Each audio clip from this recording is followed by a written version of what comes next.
Hello there and welcome to the Bicycle Diaries. Let me start off by saying that it's not been the most amazing week on the bike, and that's been down to a couple of reasons. The first is that I've been away. It was another family trip and we were off around places like Stratford upon Avon, and although I did have my bike with me, I didn't get out and do a single ride, and obviously that was mainly due to the family kind of commitments that I had, and also because of the weather.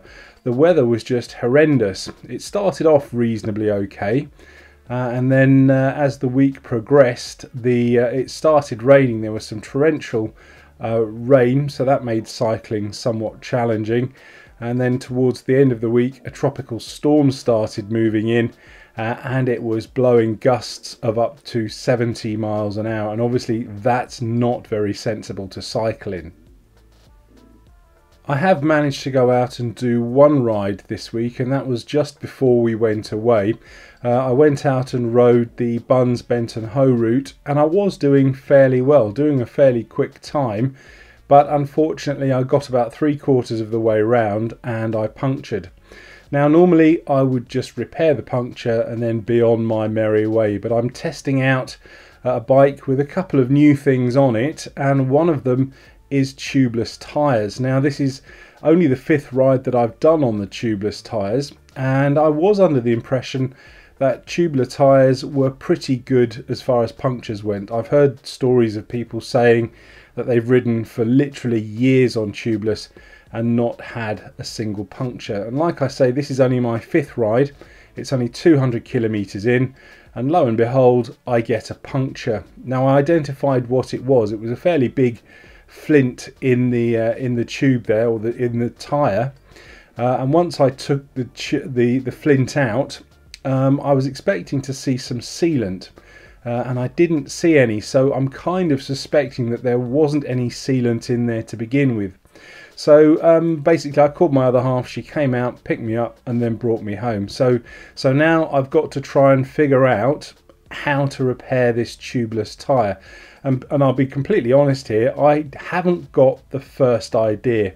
Obviously I've had a look on YouTube, and there are things about patches on the inside and then reapplying the sealant and stuff, but yes, I think it sounds like it's going to be a lot of trouble. And to be honest, is it any better than riding normal tube tyres? I don't know. Only time will tell, I suppose.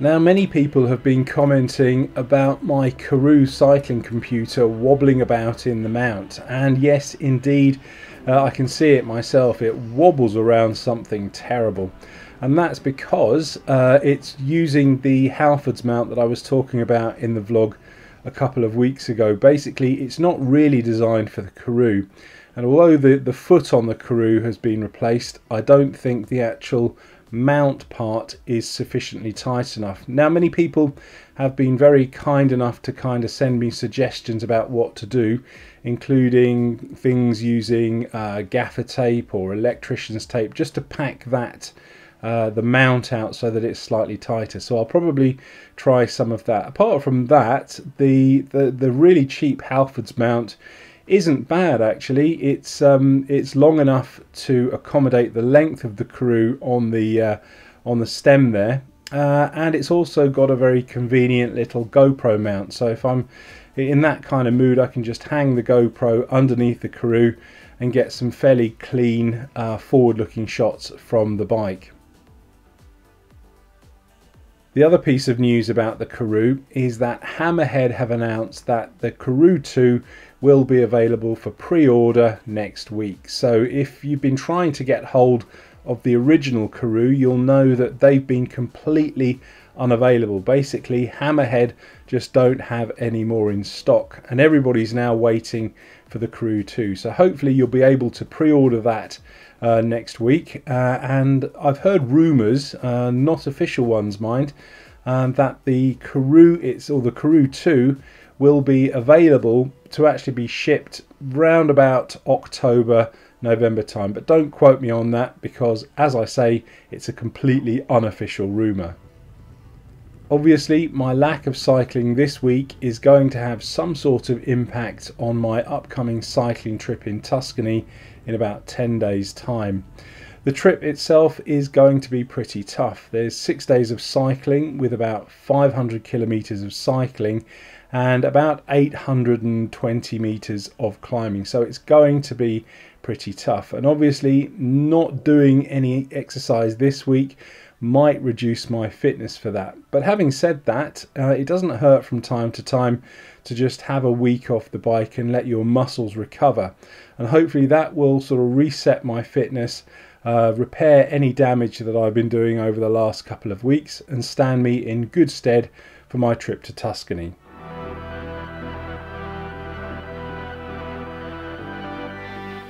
A couple of weeks ago I was asked to review some bike lights by a company called Olight. Now, long story short, I thought they were fantastic lights and I'll include a link to that review in the description below. But last week they sent me another set of bike lights to review that I think are actually even better. So the lights that they sent me are the Olight RN120 backlight and the Olight Alti 2000 front light. Now both these lights come with exactly the same kind of mounting kit that the first set came with, so you can get them on your bike. They use the standard Garmin quarter turn mount on there, and the smaller rear light uses a similar quarter turn mount, but it's much smaller. They both charge up in exactly the same way. You just plug a USB charge lead into a suitable charger, and then the other end goes into the light, and they charge up in a couple of hours. The advantage of the Alti 2000 though is that it does have a very clever little smart screen, and this is used to show you how much charge is on the battery and how much time is left remaining until fully charged. It also works when you're using the light to show you how much power is left in the battery.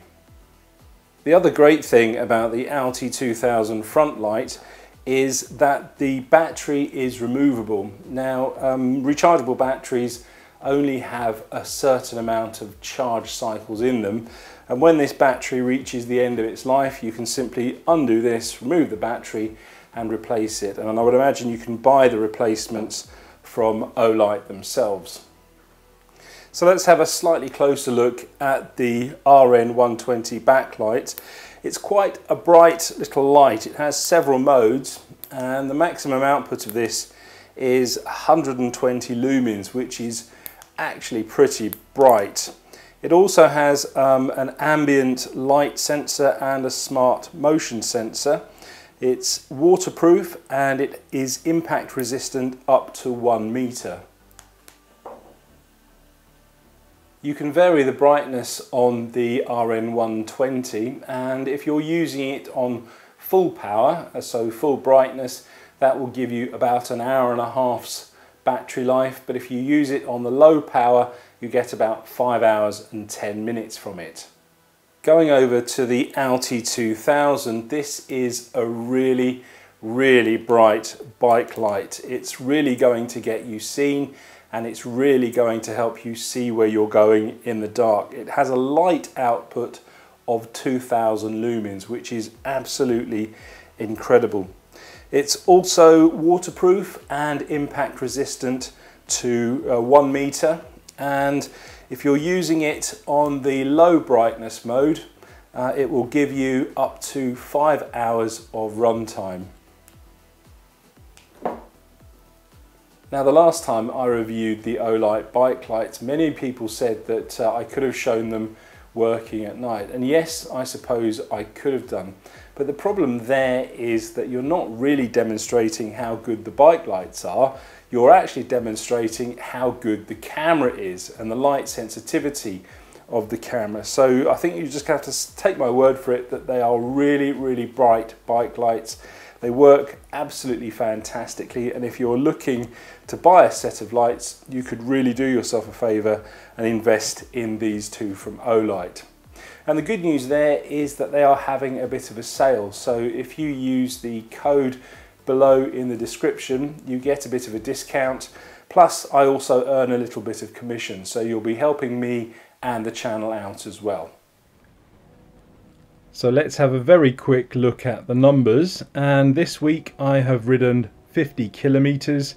I've got 2 hours of seat time and I've climbed 410 meters.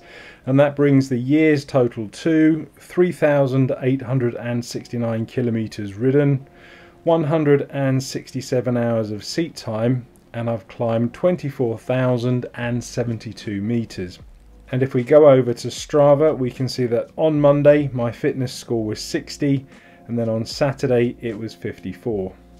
The weather over the next few days is a bit of a mixed bag of sunshine and showers, but I'm going to try and keep my cycling on a bit of a down low. Basically, I fly off to Italy in about a week and a bit's time, and during that period I would like to do maybe 3 or 4 fairly easy rides, just kind of ticking over, not doing anything to do any more damage to my muscles, but not doing anything so that I lose any fitness. Wish me luck. Thanks for watching.